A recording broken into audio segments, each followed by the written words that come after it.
Wszyscy producenci samochodów wciskają nam bajeczki o tym, że w 2035 roku jednak przestaną produkować samochody spalinowe. Przesiądziemy się na te idealne samochody elektryczne, które będą tylko zasilane oczywiście piękną energią słoneczną oraz oczywiście odnawialnymi źródłami. No tak, ale to są tylko bajki niestety. W dzisiejszych czasach jeszcze nikt nie odważył się zbytnio zamienić najbardziej popularnego samochodu, jaki jest w jego gamie, na samochód elektryczny. Oprócz Francuzów. A oto przed Wami najnowsze Renault Megane 5. generacji, które występuje już tylko i wyłącznie jako samochód elektryczny. Zapraszam na test. Well, miss, I guess I'll be on my way now. You just give me a...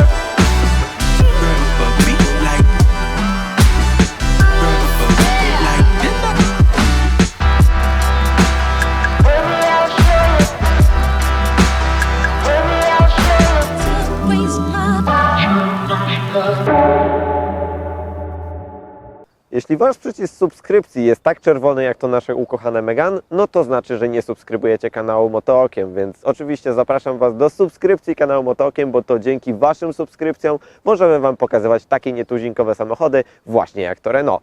Zmieniło się naprawdę dużo, zmieniła się cała praktycznie ideologia, zmienił się cały samochód. Najnowsze Renault Megane jest kompletnie inne i zbudowane także w innej formie niż były poprzednie. Każdy pamięta praktycznie pierwszą, drugą, trzecią oraz najpopularniejszą chyba teraz jako samochód używany 4. generację Renault Megane. Popularny samochód z dużą paletą silnikową, z dieslem, z benzyną. Te samochody są naprawdę lubione w Polsce też przez koszty eksploatacji, części oraz tego, że te samochody są naprawdę wygodne, komfortowe i praktycznie w większości były to bardzo dobre kompakty, które lubiły rywalizować jednak z tą niemiecką konkurencją. Ale Renault postanowiło kompletnie zmienić cały styl, postanowiło bardziej pokazać to, co we Francuzi są najlepsi, czyli w projektowaniu ciekawych, nietypowych konstrukcji, których oczywiście przez lata mieli naprawdę mnóstwo. I nowy Renault Megane 5. generacji jest kompletnie faktycznie inny. Samochód elektryczny, zbudowany w specjalnej platformie, oczywiście pod elektryka, bo to niesamowicie po prostu także tutaj widać. A także i koncept car, który praktycznie przeszedł do żywych. Przeszedł do żywych ze względu na to, że mamy bardzo nietypowe formy, nowoczesne światła, bardzo napompowany przód, dużo detali oraz także dużo przetłoczeń, a także i nowoczesne logo Renault, które już teraz w tym momencie się właśnie zaczyna pojawiać właśnie na tych samochodach. Pojawia się trochę finezji w formie tych przetłoczeń, a także i na pewno w formie tych reflektorów. Nowoczesne reflektory LED Pure Vision, czyli te takie jak już znamy jednak już z poprzedniej generacji Renault, mają tutaj nowoczesną formę, bardzo ładnie wyglądają. Zobaczcie, jak one są bardzo smukłe. Smukłe reflektory, które oczywiście mają ukrytą technologię LEDową, nie są to światła matrycowe, są to światła LEDowe, adaptacyjne z adaptacyjnymi światłami drogowymi, ale działają naprawdę bardzo fajnie. Nie zmienia to faktu, że zobaczcie, jak ewoluował ten wąs, który był dosyć znany w Renault w formie takiej litery J, teraz jest pociągnięty w formie takiej litery Z, włącznie z połączeniem dynamicznych kierunkowskazy, które także są tutaj po prostu ukryte. Niesamowitą robotę robią te światła, bo zaczyna to wyglądać bardzo futurystycznie. Te światła po prostu podkreślają linię tego samochodu. Łączymy to wszystko także z dachem, który jest tutaj pozostawiony właśnie w tej czerni. Wersja Iconic jest jeszcze taka możliwość, że macie wtedy te elementy czarne zamienione wtedy na takie bardziej złote i to jest charakterystyczne dla tej topowej wersji, jeśli chodzi właśnie o Megane. Przyjrzyjmy się detalom. Oprócz oczywiście najnowszej edycji, jeśli chodzi o Renault najnowszego znaczka, mamy tutaj także, zobaczcie, jak ładnie to połączone. Troszeczkę chromu, który łączy się także ze światłami. Mamy także właśnie te elementy piano black. Pojawiła się także tutaj dosyć zaawansowana aerodynamika, jeśli chodzi o ten samochód, bo Francuzi jednak mocno na to zwracali uwagę i warto także zwrócić właśnie uwagę na to, że zderzak jest odpowiednio wyprofilowany, a także posiada specjalne dukty powietrza, które rozbijają to powietrze i tak, żeby je kierować w stronę koła oraz ładnie, żeby ono pływało całe nadwozie, ze względu na to, że jednak w elektryku walczymy z tym, żeby opory powietrza nie psuły nam naszego zasięgu.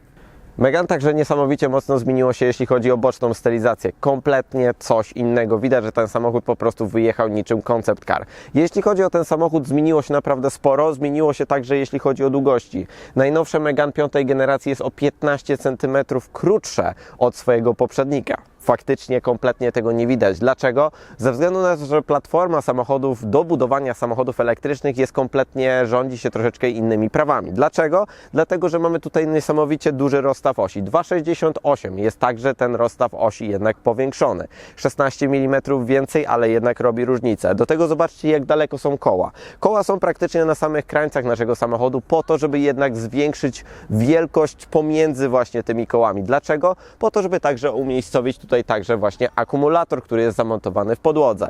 Bardzo duża część, także blaszana, ale zobaczcie, jaka jest niewielka ilość także szkła. Połączone z tym takim fruwającym dachem polakierowanym na czarno, unoszącym się w powietrzu, podkreślone to wszystko właśnie dzięki także takim ładnym dekorom, jak właśnie ta chromowana listwa. Wygląda po prostu to niesamowicie nowocześnie. Troszeczkę jak taki hot rod, szczerze powiedziawszy. Niewielka ilość szkła powoduje tutaj, że jest ten taki efekt fajnego lewitującego dachu oraz takiej nowoczesności, włącznie z połączeniem nawet tego lekkiego podcięcia i także ukrycia klamki, która jest zastosowana właśnie w tylnych drzwiach.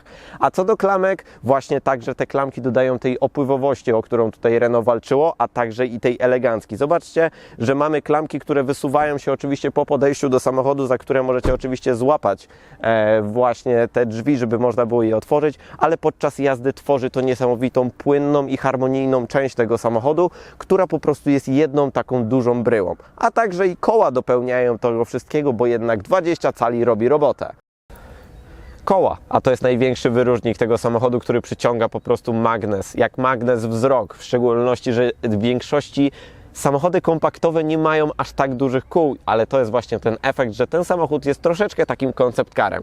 20-calowe koło w kompaktowym samochodzie. To już brzmi kuriozalnie, ale tak, faktycznie Francuzi mieli taką odwagę, żeby wsadzić te koła. Jeśli chodzi o najnowsze Megane, w najtańszej wersji Equilibre możecie mieć 18-calowe koło, które jest faktycznie bardziej praktyczne, ma trochę także większy profil opony, bo jednak to tu jest największą różnicą. W następnych wersjach takiej średniej wyposażenia Techno, czy właśnie Iconic, czyli tej najwyższej, już dostajecie 20-calowe koło, takie jak my mamy. Zobaczcie, jakie to jest potężne koło. Koło, które praktycznie idealnie wypełnia całe nadkole, idealnie się tutaj po prostu wpasowuje i łączy także z całym tym nadwoziem. Bardzo ładne, nowoczesne felgi, polakierowane oczywiście w pełnej czerni, a także połączone z tym polerowanym rantem, który także ładnie to wszystko koresponduje. Naprawdę duża felga, która robi wrażenie, w szczególności kiedy się kręci, ale tutaj warto także zwrócić uwagę na to, że dzięki takim większym kołom jesteśmy w stanie także mieć większy zasięg. Dlaczego? Dlatego, że po prostu łatwiej się to toczy, ale także Renault postanowiło tutaj zrobić pewien myk. Sama opona i sama wielkość opony jest też troszeczkę nietypowa, bo macie, zobaczcie, 215 na 45 na R20. Jeśli chodzi o szerokość tego koła, zobaczcie, jak ono jest wąskie. Wąskie dlatego, żeby właśnie zaoszczędzić oczywiście na potencjalnym zasięgu, bo wąskie koło stawia mniejszy opór, dzięki czemu Renault jest w stanie faktycznie wydłużyć swój zasięg na jednym ładowaniu akumulatora. Nie zmienia to faktu, że najnowsze koła, jeśli chodzi właśnie o Megankę, robią bardzo, bardzo po prostu duże wrażenie. Spostrzegawcze osoby na pewno zauważą takiego małego kogucika, jeśli chodzi właśnie o przednią szybę. O co z tym chodzi? Wszystkie produkty francuskiej marki, jakim jest Renault, teraz będą oznaczane właśnie takim kogucikiem. Dlaczego? Bo Francuzi chcą się pochwalić, że faktycznie ten kogut to jest taki charakterystyczny element dla ich oczywiście kraju, więc to jest takim charakterystycznym wyróżnikiem właśnie teraz francuskich modeli właśnie Renault. Ale największym fanem, jeśli chodzi o nowe Renault Megane, jestem w szczególności tego tyłu. Tył, który został niesamowicie bardzo nowocześnie narysowany, szczerze powiedziawszy, dosyć nietypowo, jak nawet na Francuzów. Zobaczcie, jak niesamowicie jest zrobiony ten tył, jak on jest skompensowany w jedno, jak ładnie się dach obniża, razem włącznie z tą lotką, która schodzi tutaj oczywiście i łączy się z tą niesamowitą szybą, która jest bardzo, bardzo niewielkich rozmiarów, ale nawet przy tak niewielkich rozmiarach szyby jednak pojawiła się wycieraczka, za co naprawdę dosyć dobry plusik.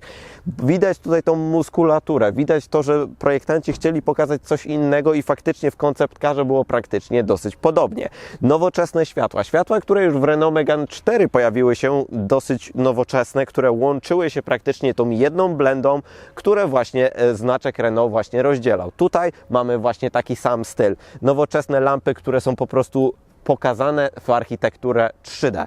Architektura 3D, która jest tutaj zastosowana, bardzo ładnie i nowocześnie wygląda. Warto spojrzeć na to, że tutaj w środku macie jakby takie niteczki. Niteczki w formie światłowodów, które bardzo ładnie wyglądają, tak jakbyście mieli przeplatany materiał.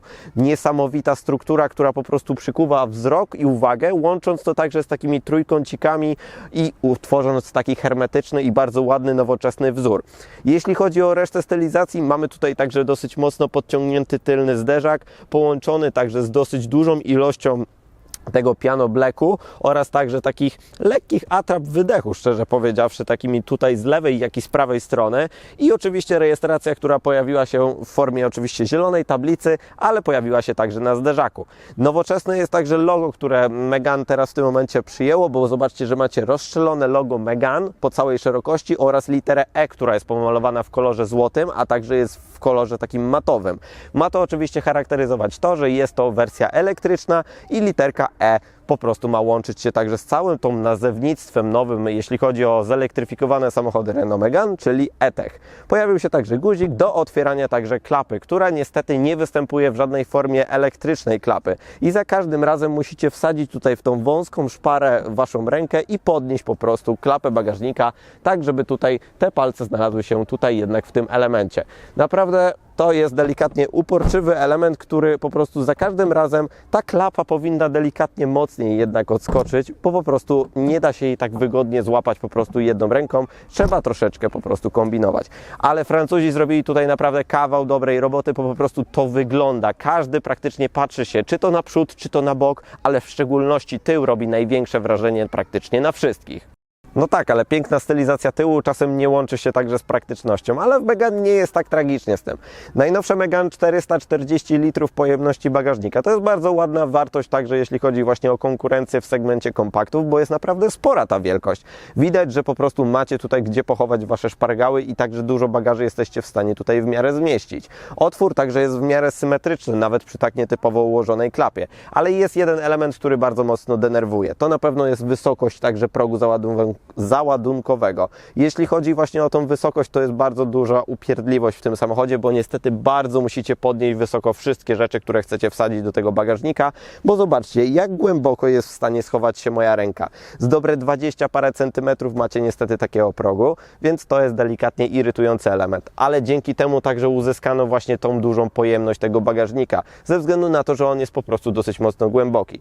Jeśli chodzi o jego możliwości, no to możecie sobie tutaj zacząć na pewno od elementów takich jak haczyk po lewej stronie, haczyk po prawej stronie. Oczywiście źródło światła, które jest tutaj zamontowane, jest w miarę wystarczające, ale niestety jest w tradycyjnej formie żarówkowej, co jest dziwne jak na samochód elektryczny, bo powinno raczej być już w wersji LEDowej. Pojawiła się także podwójna podłoga, która ma tutaj także taki schowek, który jest przeznaczony także na kable wszelakiego rodzaju oraz na pewne drobne szpargały i jest to naprawdę bardzo duży element, który tutaj na pewno pozwoli Wam pochować wszystkie kable i widać, Francuzi uczą się na błędach, bo w Zoe tego brakowało, żeby było gdzie pochować także właśnie te kable.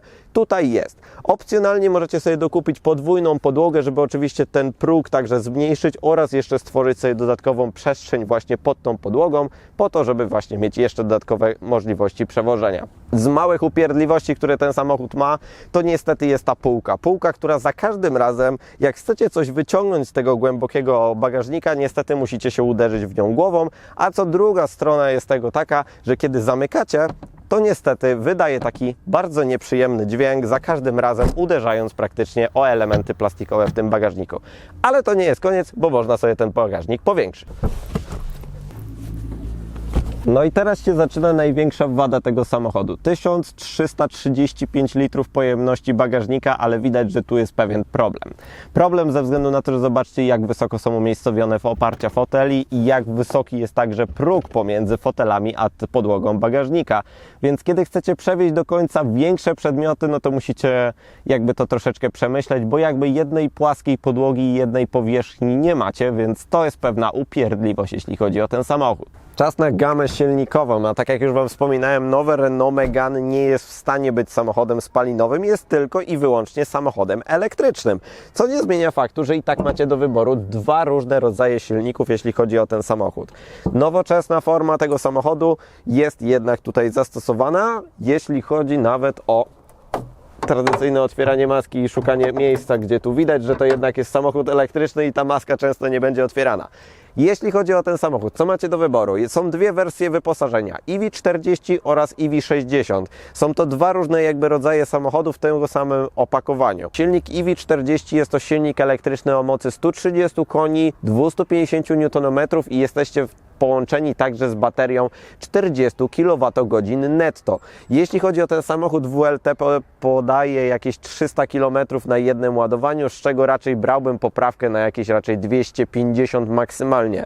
Następną wersją, już taką topową wersją, jeśli chodzi o najnowsze Megane, jest taka wersja jak nasza, czyli EV60, tak zwany Optimum Charge. Samochód, który ma połączony już z baterią 60 kWh netto, co już naprawdę jest bardzo fajnym wynikiem i pozwala zrobić spokojnie 400 km na jednym cyklu ładowania w ciągu lata, a w ciągu zimy jednak okolice 320, maksymalnie 350 km.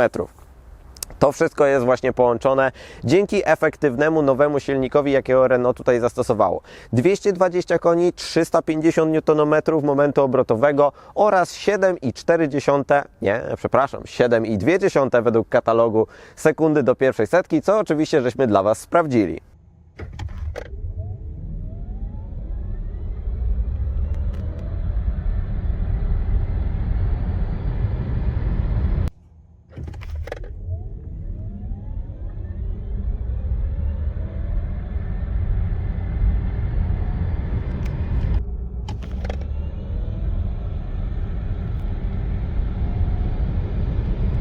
Zobaczcie także, jak niewielka przestrzeń jest przeznaczona także na ten silnik. Silnik elektryczny jest dosyć mocno tutaj wpasowany, widać w tą komorę, jest także tutaj dosyć mocno kompaktowo to zrobione.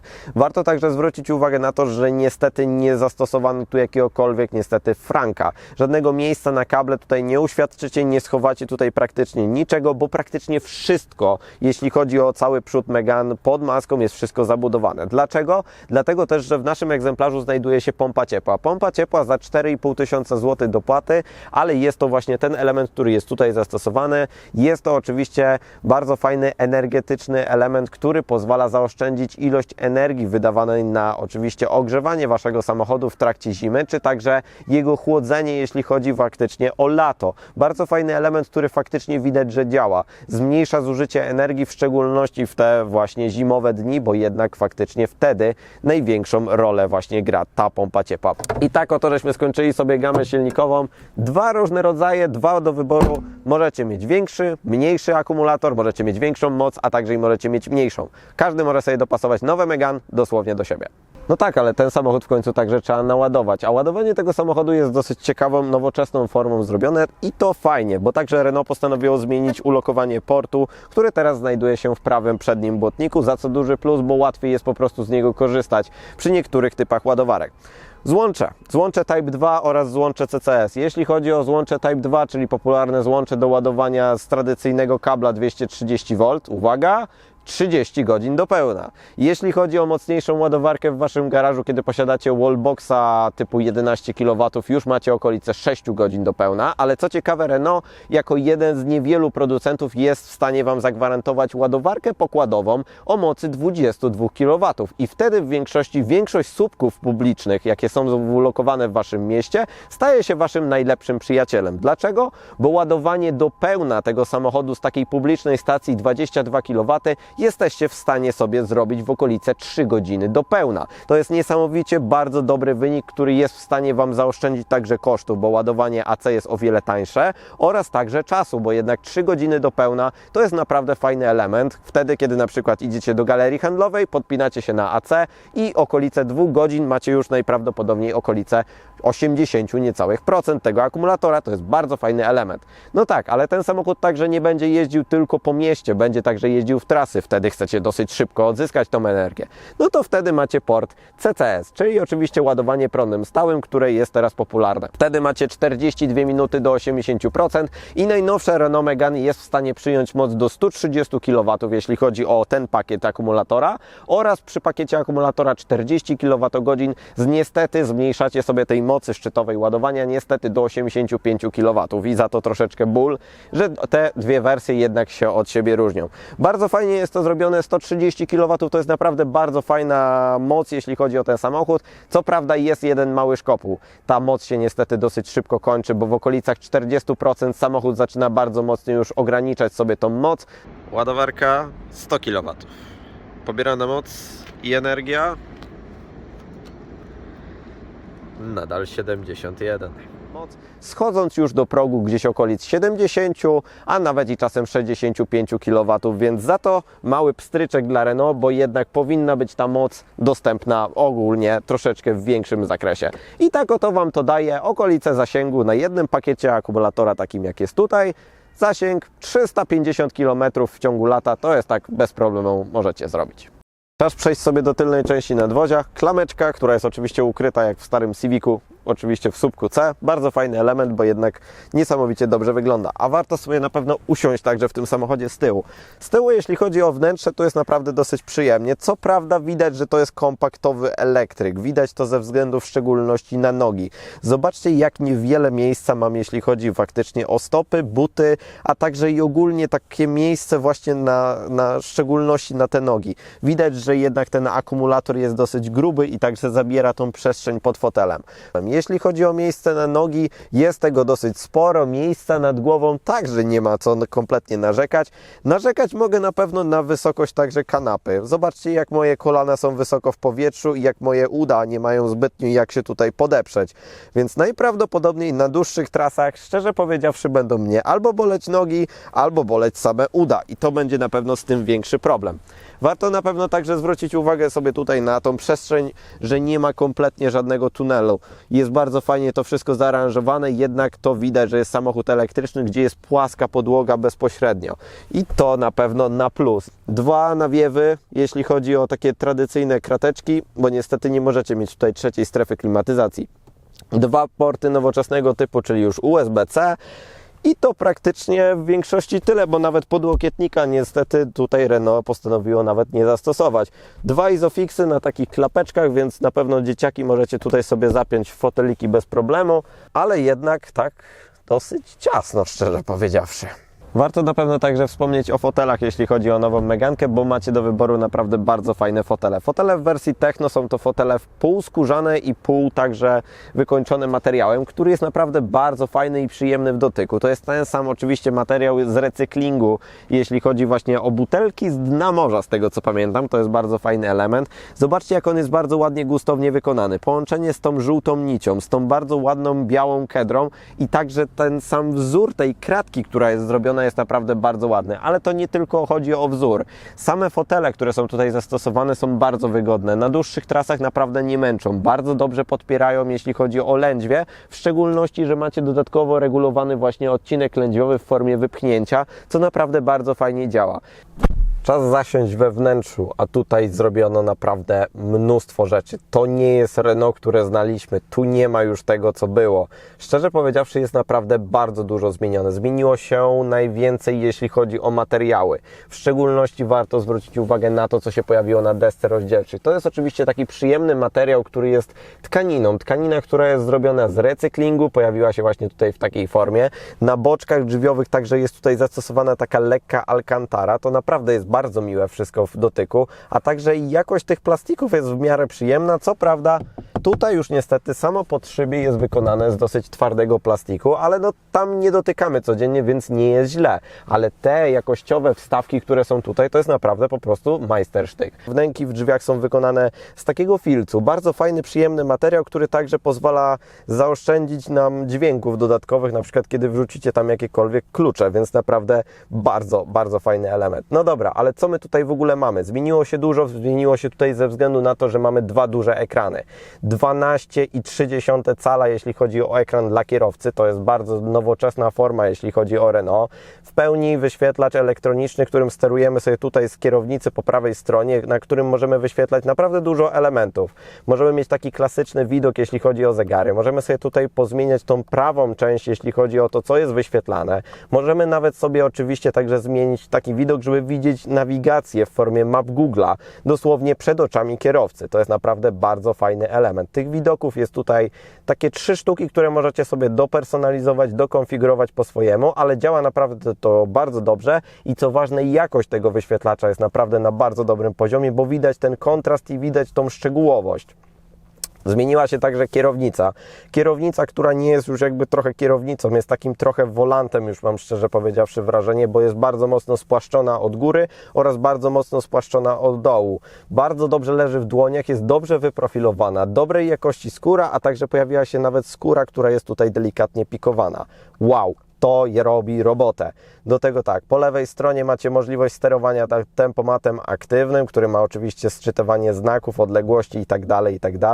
Po prawej stronie sterowanie tym ekranem przed naszymi oczami, a także i tutaj taki element Multisense. To jest pokrętło, to jest przycisk, który zmienia Wam możliwość ustawienia trybów jazdy od Eco, Comfort, Sport, aż po system Persor, który możecie sobie personalizować oczywiście według siebie. 2 łopatki do rekuperacji się także tutaj pojawiły oczywiście, a także i mnóstwo ilość, jeśli chodzi o dźwigienki. 1, 2 i 3.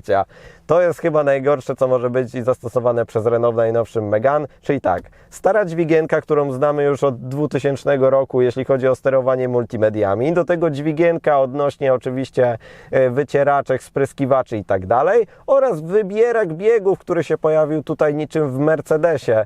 Po prostu mamy go tutaj na samym szczycie. Ile razy podczas tego testu udało mi się włączyć wycieraczki, próbując włączyć wsteczny, to nawet już tego po prostu nie liczyłem.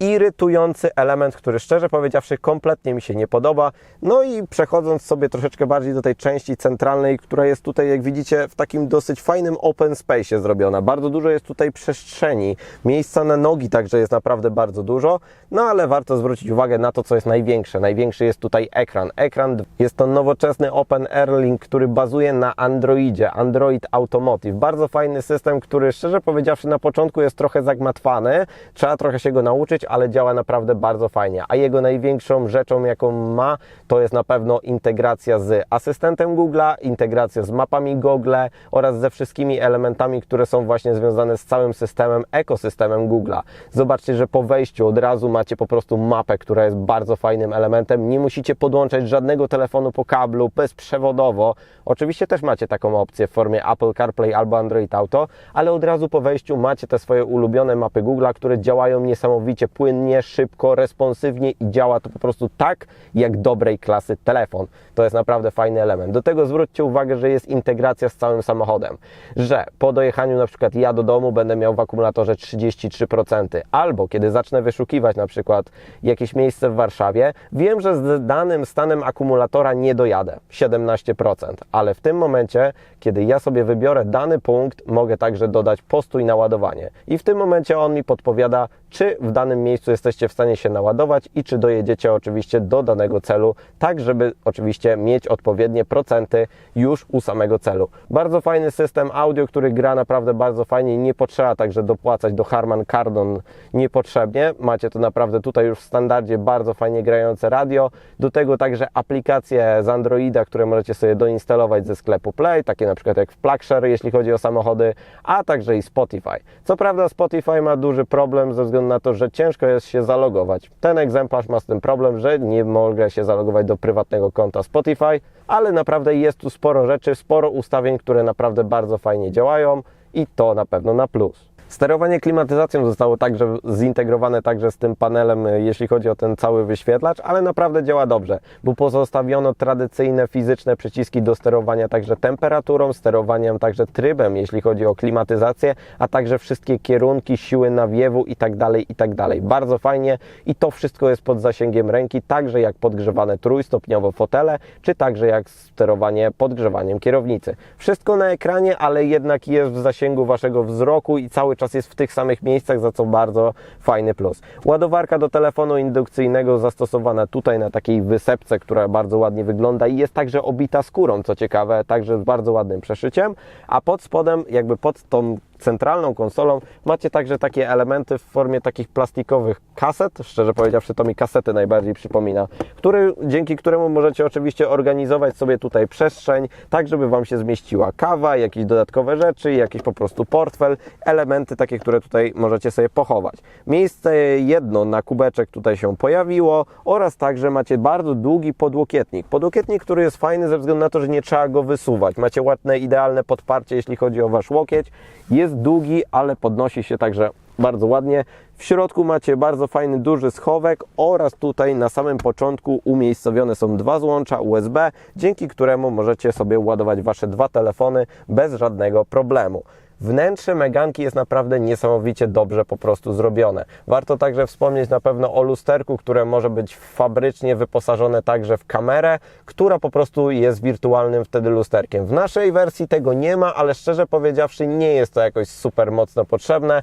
Co prawda ta szyba tylnia jest dosyć dziwna, jeśli chodzi o kąt widzenia oraz niewielką ilość widzicie przez nią, ale i tak jest wystarczająco naprawdę podczas jazdy, żeby tam widzieć coś przez tą tylnią szybę. No dobra, ale nie samym wyglądem także oczywiście człowiek żyje. Jeśli chodzi o ten samochód, trzeba także go sprawdzić, jak się jeździ faktycznie najnowszą generacją Megane. Dużo się zmieniło w szczególności przez tą platformę, która jednak wymusiła to, żeby było zmienione zawieszenie, żeby było bardziej sztywne nadwozie, a także i sama bateria, która jest umiejscowiona oczywiście w podłodze, też zmienia dosyć dużo. Jeśli chodzi o ten samochód, warto wspomnieć na pewno sobie i zacząć od tego, że ten samochód jest naprawdę lekki. 1680 kg to jest najlżejszy samochód w całej klasie kompaktowych elektryków. I to czuć. Niesamowita jest taka lekkość prowadzenia tego samochodu. Wszystkie takie ruchy są naprawdę bardzo szybko i precyzyjnie wykonywane, ale także dzięki na przykład zawieszeniu. Zawieszenie z przodu jest dosyć standardowe, czyli kolumna MacPhersona, ale z tyłu już jest coś nowego i coś innego dla Francuzów niż belka skrętna. Tutaj w tym miejscu jest zastosowany wielowahacz po to, żeby jednak bardziej można było tą baterię sobie wpakować. I to czuć. Czuć w szczególności, że po prostu ten samochód naprawdę bardzo dobrze się prowadzi. Właśnie przez to, że mamy to wielowahaczowe zawieszenie, te precyzyjne ruchy są naprawdę bardzo fajnie wykonywane, jeśli chodzi o ten samochód i to właśnie jest naprawdę na plus. Trochę też trzeba zwrócić uwagę na test łosia na przykład, bo trochę byłem niepewny, jak się zachowa taki samochód właśnie w teście łosia, jeśli chodzi o...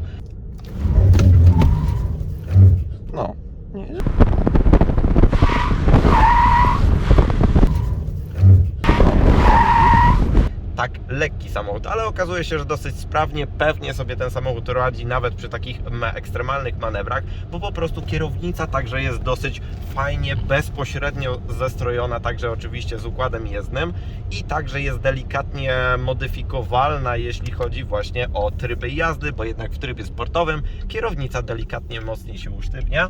Może nie jest to bardzo duży efekt, ale naprawdę już znacząco zauważający. Ale tak to Megane naprawdę bardzo dobrze się prowadzi. Czuć, że ten środek ciężkości jest także właśnie nisko, bo większość zakrętów, które pokonujecie, po prostu daje Wam pewną taką nutę po prostu przyjemności. Wiecie, że ten samochód, ten każdy zakręt ładnie wejdzie oraz ładnie jesteście w stanie z niego wyjść. A to najczęściej we Francuzach nie było proste, bo po prostu były dosyć mocno rozlazłe i jednak były niesamowicie komfortowe. Tego komfortu trochę jednak tutaj także jest. Jest przyjemnie na trasie, wszystkie nierówności są dosyć przyjemnie wyczuwalne, co prawda delikatnie także słyszalne, ale to raczej jest bardziej efekt tego, że po prostu mamy 20-calowe koło, które jak wpadnie niestety w dziurę, to jednak je mocno dosyć słychać.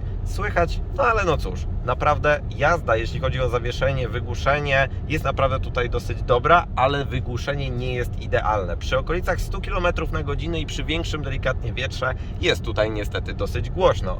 Głośno ze względu na to, że po prostu wiatr, który się tutaj odbija gdzieś od przedniej szyby i lusterek, dosyć mocno potrafi taki dźwięk nieprzyjemny gdzieś wydać i jest po prostu lekkie świszczenie. Konkurencja potrafi delikatnie lepiej po prostu to zrobić. Jeśli chodzi o silnik, który jest tutaj, też nadaje tej lekkości temu samochodowi. 130 koni lub 220 koni. Ja szczerze powiedziawszy preferuję tą 220-konną wersję, bo jednak po prostu kiedy naciśniecie, ten samochód bardzo fajnie się zbiera. On przez to, że jest lekki, on także szybko się napędza. 220 koni, 350 momentu obrotowego, to robi robotę ze względu na to, że po prostu jest czym i jak pojechać. I w tym samochodzie po prostu to bardzo dobrze czuć, bo jesteście w stanie w mieście po prostu wciskać się w niesamowite luki, przepychać się pomiędzy samochodami, czy także po prostu korzystać z tych buspasów i szybko zmieniać pasy. To, co praktycznie w elektryku jest moją ulubioną częścią, właśnie, że możecie takie rzeczy robić, bo po prostu macie jak szybko, sprawnie, to po prostu wszystko działa i nie ma żadnych zawahań, jeśli chodzi o skrzynię biegów, czy inne po prostu elementy. Tu po prostu jest akcja i reakcja. Łopatki przy kierownicy służą nam do tego, żeby oczywiście zwiększać stopień rekuperacji i to jest naprawdę dobrze w Renault zrobione. Widać, że nauczyli się na tym, co było w Zoe oraz jeszcze w innych samochodach. Tu po prostu można sobie bardzo płynnie jeździć jedną stopą. Zobaczcie na to, że maksymalny stopień rekuperacji jak mocno zwalnia, a także ile energii jesteśmy w stanie odzyskać. Ja przez cały test praktycznie używam takiego drugiego, trzeciego stopnia, jeśli chodzi o rekuperację i w większości jestem w stanie dojeżdżać sobie do świateł, idealnie odzyskując energię i w ostatniej fazie po prostu dokładam tylko hamulec zwykły, nożny po to, żeby się już zatrzymać. A hamulce, szczerze powiedziawszy, w Megance są naprawdę fajnie zestrojone, nie czuć tego momentu przełączenia, ale kiedy chcecie wykonać awaryjne hamowanie, jeśli chodzi o ten samochód, naciskacie mocno pedał hamulca.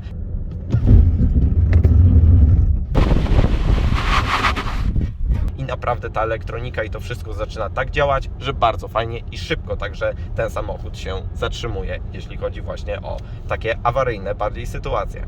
Średnio okolice 16,5-16,8 kWh to są takie średnie nasze wyniki. Oczywiście w zimę będą to delikatnie większe wyniki, pewnie będziecie zbliżać się w okolice 18 kWh, tak jak na przypadku jeśli chodzi o trasę, bo w trasie praktycznie jadąc normalnym ruchem 120-140 km na godzinę, średnie zużycie wychodziło nam w okolicach właśnie tych 18 kWh.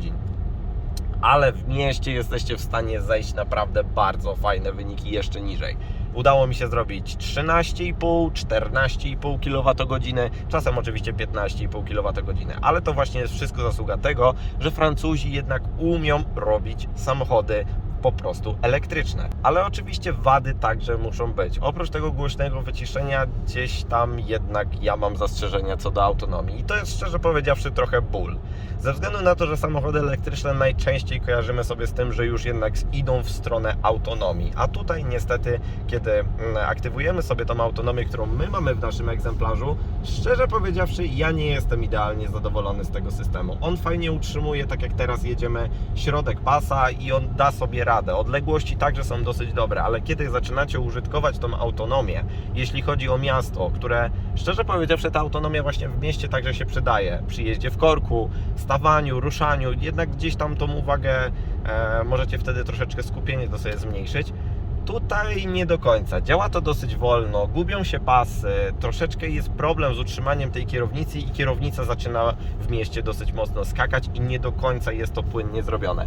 Nie wiem, czy to jest kwestia po prostu naszego egzemplarza, czy update'u, który możliwe, że będzie, bo jednak ten samochód jest aktualizowany już jednak cyfrowo w wersji online.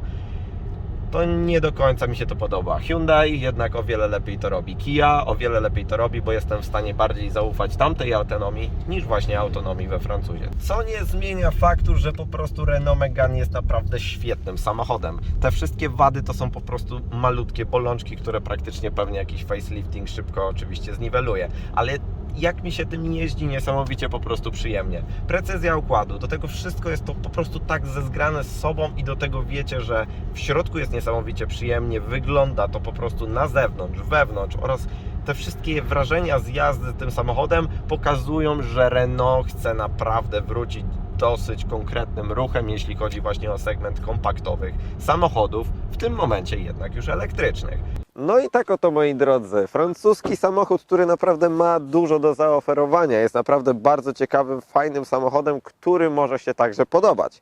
Ale Francuzi, jak to Francuzi, lubią także czasem polecieć z ceną w kosmos i tak troszeczkę w przypadku Renault Megane jednak niestety jest. Najtańsza bazowa wersja, jeśli chodzi o właśnie o Megane E-Tech EV40, czyli z tą mniejszą baterią, z mniejszym silnikiem, musicie wydać okolice 184 tysięcy złotych za taką bazową wersję, co i tak nie jest jeszcze taką tragiczną ceną. Wersja środkowa, czyli wersja Techno plus dodatki, takie jak w naszym przypadku, bo to jest właśnie wersja Techno, która już naprawdę bardzo fajnie wygląda, bardzo fajnie jeździ, ma także sporo rzeczy już na pokładzie. musicie już tutaj sobie liczyć okolice 238 tysięcy za dobrze doposażony samochód. Dlaczego? Dlatego, że najczęściej dodatki typu taka jak pompa ciepła to jest 4,5 tysiąca złotych. Kolor, który widzicie, dopłata 3,5 tysiąca złotych. Dach 1,5 tysiąca złotych. Najdroższa wersja wyposażenia, wersja Iconic, kosztuje 250 tysięcy, dopakowana już po dach, nawet łącząc to z kołami, które mogą być także i ogumieniem samouszczelniającym za bagatela 1000 zł.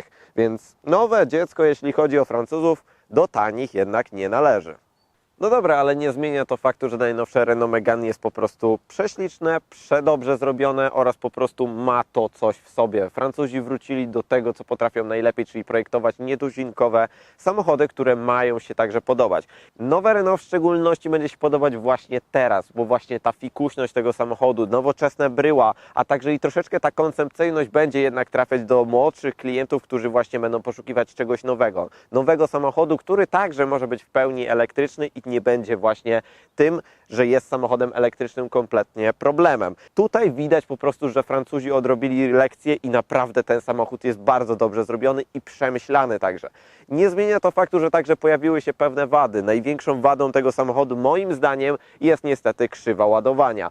Producent podaje 130 kW mocy, jeśli chodzi o ten samochód. Jest dostępne w bardzo małym przedziale, jeśli chodzi o naładowanie baterii, a potem proces już zaczyna dosyć mocno zwalniać, co jest dosyć szczególnie irytujące przy tak nowoczesnym samochodzie, ale to jest po prostu jedyna wada praktycznie tego nowego Megane. Mi osobiście nowe Megane najbardziej się podoba, jeśli chodzi właśnie o ten nowoczesny rynek kompaktów, które są właśnie elektrykami. A jeśli dotrwałeś do tego momentu, oczywiście nie zapomnij o subskrypcji kanału Motookiem, bo to dzięki Waszym subskrypcjom możemy oczywiście się rozwijać i pokazywać Wam coraz to ciekawsze i coraz to nowsze samochody. Myślę, że oczywiście także spodobał Ci się ten odcinek, więc zostaw łapeczkę w górę.